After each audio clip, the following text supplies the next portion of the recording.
Na začátku března uspořádalo Centrum pro rozvoj péče o duševní zdraví přednášku australského psychiatra profesora Davida Cromptona.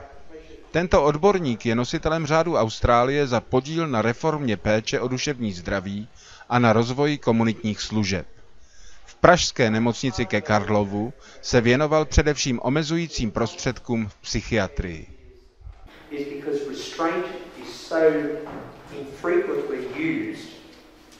It's only allowed for certain purposes. So we can go for several months without having to use restraint. And part of that is that there was a law brought in that the only way you could use restraint is if you've got permission of the chief psychiatrist of the state, and you had to justify why you were doing it. So again, there are very specific reasons, and I've used the example of a gentleman who had a very severe physical illness, was very unwell. If we'd given him medications, we probably would have, he would have likely, in all likelihood, have died. So we were required to restrain him and give it a low dose of medication to contain what was occurring. But to undertake that, we had to get permission of the chief psychiatrist, but we also engaged his parents so that they were aware of what was going, because it was a very unusual situation for us. So what we found was a bit over half the staff gave strong support for seclusion. Many of them saw it as an appropriate therapeutic measure. The majority of the staff believed that seclusion created a low stimulus environment.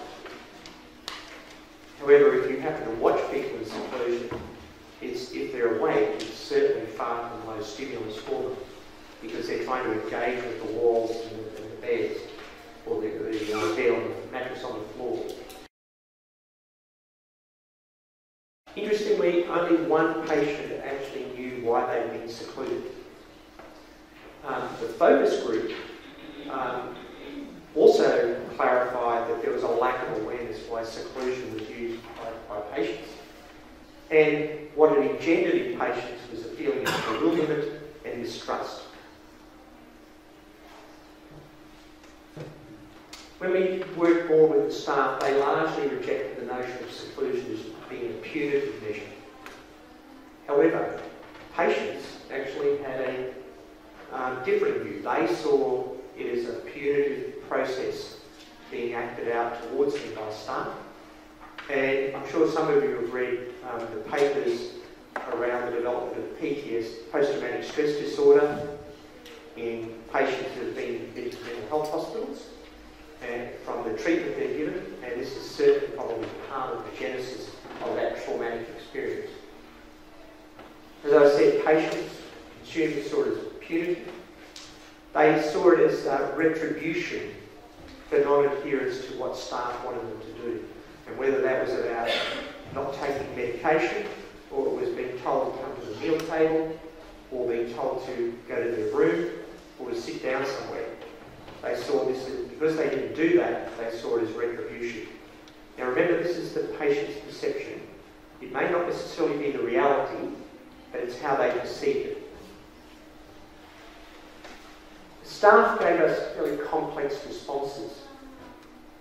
Many staff expressed a sense of regret. They saw it as an inadequacy on their part in terms of treatment. It caused stress within them, and they began to question what else they could have done.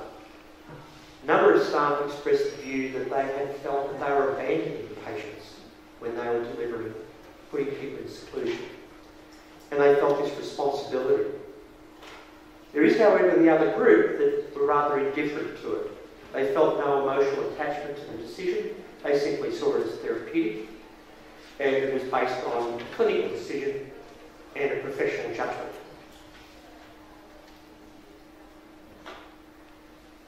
The factors identified by our staff that influenced the likelihood of people being secluded was in fact the facility itself. What did it look like? What was its design? They commented about the absence of what we call a withdrawal room. Its other name is a quiet room, and also the other term that is used now in various places is is called a snoozling room. We didn't have any of that there at the site. They described that there was a lack of a green and smoke-free space within the unit. Now, since this work has been done, our whole hospital is smoke-free. You are not allowed to smoke by law within 5 metres of the hospital ground, and that includes all mental health patients. So we manage that. Again, there's often a fear by staff is that if you stop people smoking, that you increase the level of aggression. But in fact, that is not what the evidence shows. The other thing they identified our staff was a lack of a dedicated vulnerable ward for particularly fragile patients. And there were little alternatives to providing de-escalation. The other comments by our staff, and also by patients, was the acuity and level of need within the patient population. And then I paraphrase the patient's words, but they saw people very distressed, they saw them very unwell, and they identified that that was a problem.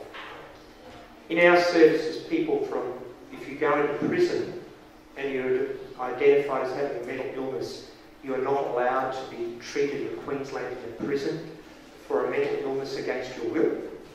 So that if you need treatment under the Mental Health Act, you have to be transferred to a psychiatric hospital. And that sometimes means that we have 2 or 3 patients in a high dependency unit who have come from prison. What we've found is the other patients know even though we don't say anything, they begin to learn these are prisoners, they become fearful, and they begin to react to that, and that creates anxiety, and it acts out in them. Když mluví David Crompton o vlídnějším prostředí, má na mysli také to, že za lepších podmínek bude méně lidí agresivních. Když si budou moci pacienti zdřímnout, v klidu odpočinout, sníží se jejich násilné chování a tím také potřeba omezovacích prostředků.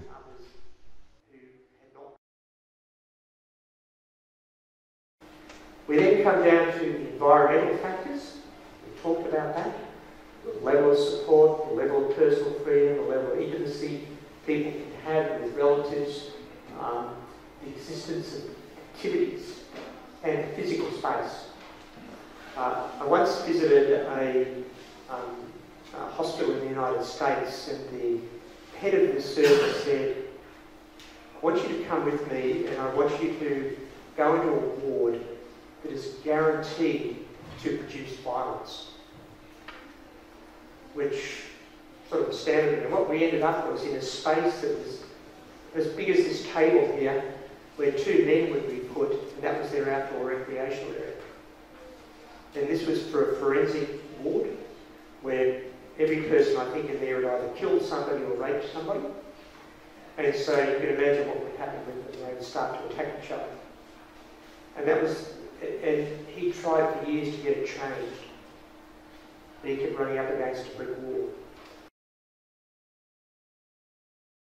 Staff often are very concerned that if you remove seclusion and restraint from their ability to treat people, they worry about what's going to happen. Are they going to be supported? What will be the outcome? The other part is the importance of training. And what is very important for each patient is the moment they come into a hospital is there's a therapeutic treatment plan outlined